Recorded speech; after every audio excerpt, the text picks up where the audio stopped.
Ular tarixdagi eng sirli odamlar. Inson sirli bo'lishi uchun niqobda yurishi shart emas. Siz bilan bir samolyotda uchayotgan yo'lovchi yoki o'limi 70 yildan ortiq vaqtdan beri fosh etilmagan eng oddiy ko'rinishdagi odam ham yetarlicha jumboqli bo'lishi mumkin. Bizda shov-shuvli voqea bor. Bugun tarixdagi eng sirli deb atalishi mumkin bo'lgan shunday insonlar haqida hikoya qilamiz. Samertollik kimsam? 1948-yilning 1-dekabrida Avstraliyaning Adelaide shahridagi Samerton sohilida noma'lum erkakning jasadi topildi. Kriminolog va boshqa ekspertlar jasadni o'rganishni boshlaganida erkakning shaxsi haqida tayinli to'xtamga kelishning deyarli imkoni yo'qligi, kiyimidagi barcha yorliqlar uzib tashlanganini aniqlashdi. Yonida hech qanday hujjat ham, hamyon ham yo'q. Soqoli toza olingan. Hatto tish orqali ham identifikatsiya qilish mumkin emasdi. Samertollik deb taxmin qilingan bu erkakning yonida tamaki, bir quti gugurt, bir quti saqich, taroq, avtobus chiptasi va poyezd chiptasi bo'lgan. Shifokorlar o'lim sababini bilishmadi. Kriminologlar esa marhumning shaxsini aniqlay olishmadi, chunki bitta ham belgi qoldirilmagan. Patologoanatom o'lim tabiiy sabablarga ko'ra yuz bergan bo'lishi mumkin emas degan xulosaga kelishdi. Zaharlanish oqibatida vafot etgan degan taxminni ilgari surishdi. Ammo samertollik kimsaning tanasida zaharli moddalar ham topilmadi. Surishtiruv ishlari boshi berk ko'chaga kirib qoldi. Biroz vaqt o'tgach yana bir jumboq paydo bo'ldi. Samertollik odamning yonidan yirtilgan kitob varag'ida "Tamam shud" degan yozuvni topishdi. Buni qarangki, kitob Umar Hayyom she'riy to'plamining juda nodir nashri bo'lib chiqdi. Qog'ozda "tugadi" yoki "tamom bo'lding" deb tarjima qilinishi mumkin bo'lgan ikkita so'z "tamom shud" deb yozilgan. Bu esa tergovni yanada murakkablashtirdi. Ular 70 yildan ko'proq vaqt davomida samertollik odamning shaxsini aniqlashga harakat qilishdi. Ammo hech kim muvaffaqiyatga erisha olmadi. Bu holat Avstraliya tarixidagi eng sirli jumboqlardan biri hisoblanadi. Dan Cooper 1971-yilning 24-noyabrida Dan Cooper nomiga chipta sotib olgan erkak Portlanddan Seattle'ga uchayotgan samolyotga o'tirdi. Uning qo'lida qora portfel bor edi. Parvozdan 8 daqiqa o'tgach, Cooper styuardessaga portfelida bomba borligini ma'lum qiladi. Cooperning yoniga o'tirgan styuardessa portfelni ochishni so'raganida chindan ham jinoyatchining haqligiga amin bo'ladi. Cooper pul evaziga samolyotni garovga olishni aytib, belgi qo'yilmagan $20 qiymatli kupyuralardan iborat jami $200,000, ikkita parashyut to'plami hamda Seattle'da yonilg'i quyib olishlarini talab qiladi. Styuardessa xabarni uchuvchilarga, keyin esa rasmiylarga yetkazdi. Natijada yonilg'i quyish uchun Seattle'ga qo'nishadi. Cooper avvaliga snayperlar uning shaxsini aniqlay olmasligi uchun salondagi chiroqlarni o'chirishni so'raydi. Cooperning talablari qanoatlantiriladi. Unga parashyut va pul beriladi. Jinoyatchi bortda faqat styuardessa, bort kuzatuvchilari hamda uchuvchilarni qoldirib, qolgan barcha yo'lovchilarni tushirib yuboradi. Shundan so'ng samolyot yana havoga ko'tariladi. Parvoz davom ettirilayotganidan so'ng taxminan 40 daqiqa o'tgach, Cooper bortdagi barcha a'zolarni uchuvchilar kabinasiga kirishini buyurib, o'zi favqulodda holatlar eshigini ochadi va parashyut hamda pullari bilan birga Washington shtati ustida sakraydi. Unga keyin nima bo'lgani noma'lum. Ko'p sonli guvohlar yuzining taxminiy chizmasi va huquqni muhofaza qilish idorasi xodimlarining sa'y-harakatlariga qaramay, Dan Cooper deyarli 50 yil o'tib ham topilmadi. 1980-yilda Washington shtatidagi Kolumbiya daryosidan ranglari o'chgan va yirtilgan $20 qog'oz pullar topilgan. Keyinchalik ma'lum bo'lishicha, bular 71-yilda Cooperga berilgan pullar bo'lib chiqdi. Bu topilma Cooperni samolyotdan sakraganda daryoga qo'nishi oqibatida suvda g'arq bo'lgan deb hisoblashga asos edi. Ammo jasad yoki boshqa dalillar topilmadi. Cooper hamon tarixdagi eng sirli odamlardan biri bo'lib qolmoqda. Istalgan amerikalikdan Qo'shma Shtatlardagi 20-asrning eng sirli voqeasi haqida so'ralganda, ehtimol John Kennedy'ning o'ldirilishi deya javob berishadi. Darhaqiqat 1963-yilda sodir bo'lgan bu dahshatli voqea nafaqat AQShda, balki butun insoniyat tarixida eng sirli voqealardan biriga aylandi. Qotillikni haqiqatdan ham Harvey Oswald sodir etgani yoki bu qotillikka maxsus xizmatning aloqadorligi aniq emas. Mana yana bir g'alati jumboq. Amerika Qo'shma Shtatlarining 35-prezidenti Dallasda kortejda o'tayotganida sodir bo'lgan halokatli voqea vaqtida olingan ba'zi fotosuratlarda ko'rinish bergan buvijon xonim taxallusi bilan tanilgan ayol. Ustida doim yoping'ich ro'mol tashlab olgani uchun ham u buvijon xonim laqabini olgan. Fotosuratlardan birida buvijon xonim harakatlanayotgan kortej oldida qo'lida kamera ushlab turgani ko'rinadi. Ko'pchilik ayolning nafaqat kortej o'tishini, balki o'q uzilgan lahzani boz ustiga boshqa burchakdan suratga olishga muvaffaq bo'lganini gapirishadi. FBR buvijon xonimni topishga yoki hech bo'lmaganda uning shaxsini aniqlashga harakat qilgan, ammo negadir topa olmagan. Lekin buvijon xonimning o'zi ularga aloqaga chiqib, barcha ma'lumotlarni yetkazgani, maxfiy xizmat xodimlari esa bu haqda hech kimga gapirmasligini qat'iy tayinlashganini taxmin qilinadi. Ammo bu taxmin xolos.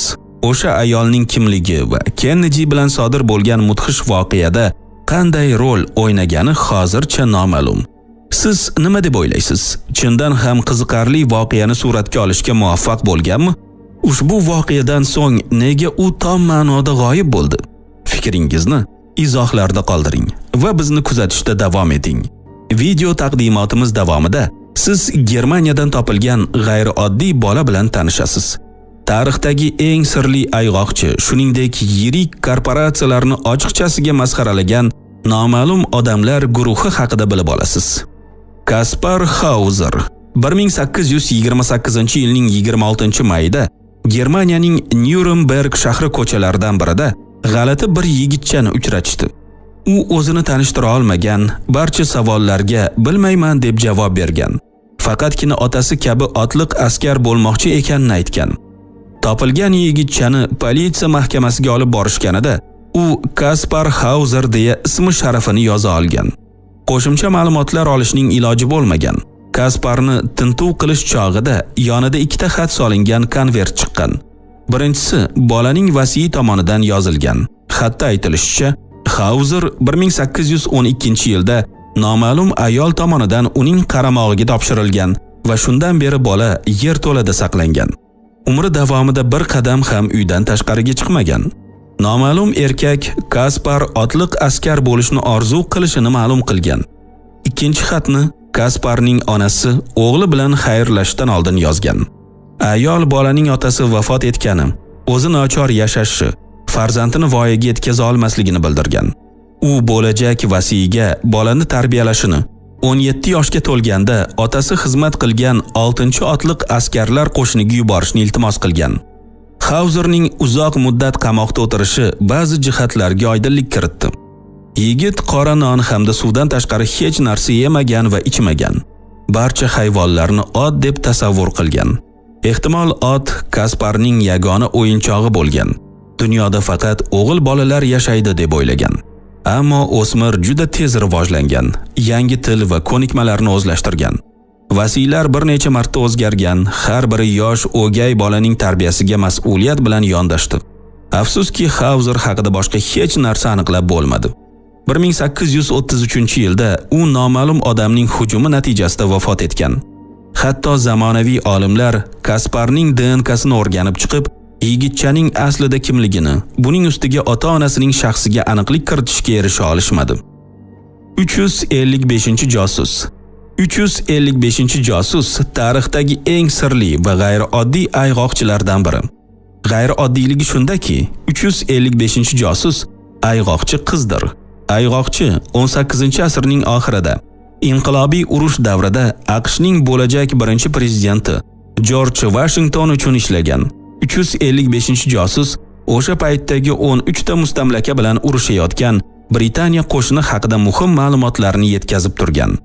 John Andre ismli Britaniya razvedka rahbari tez-tez New Yorkka tashrif buyurgan. Bazmlarda ishtirok etib, spirtli ichimliklardan yaxshigina sarxush bo'lgan. Oddiy qiz kabi kelgan 355-josus bundan unumli foydalangan. Inglizlarning qo'poruvchilik va pistirma taktikasi bo'yicha rejalarini Andredan bilib olgan. Tarixchilarning fikricha, 355-josus Amerikaning mustaqillik urushidagi g'alabasiga ulkan hissa qo'shgan. Ularning ta'kidlashicha, shu qiz tufayli amerikalik general Benedict Arnoldning o'z vataniga xiyonati fosh etilgan. Shuningdek, fransuz marshali Rochambeauning qo'shini qutqarilgan. Afsuski, 355-josusning aslida kim ekani ma'lum emas. Uning shaxsi aniqlanmagan.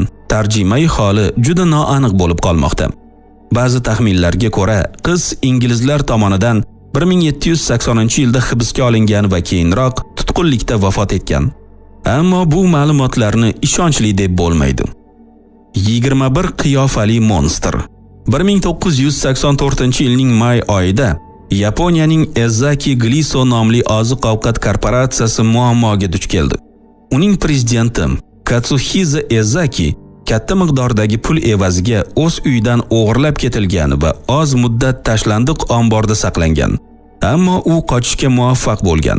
Biroz vaqt o'tgach, kompaniya nomiga mahsulotlar kaliy sianidi bilan zaharlanganligi haqida xat kelgan. Oziq-ovqat omborlari va do'konlardan barcha mahsulotlar zudlik bilan qaytarib olinmasa, qurbonlar bo'lishi ma'lum qilingan. Kompaniya $21 million ziyon ko'rdi. 450 kishi ishsiz qoldi. Xat 21 qiyofali monster laqabini olgan noma'lum guruh vakillaridan edi.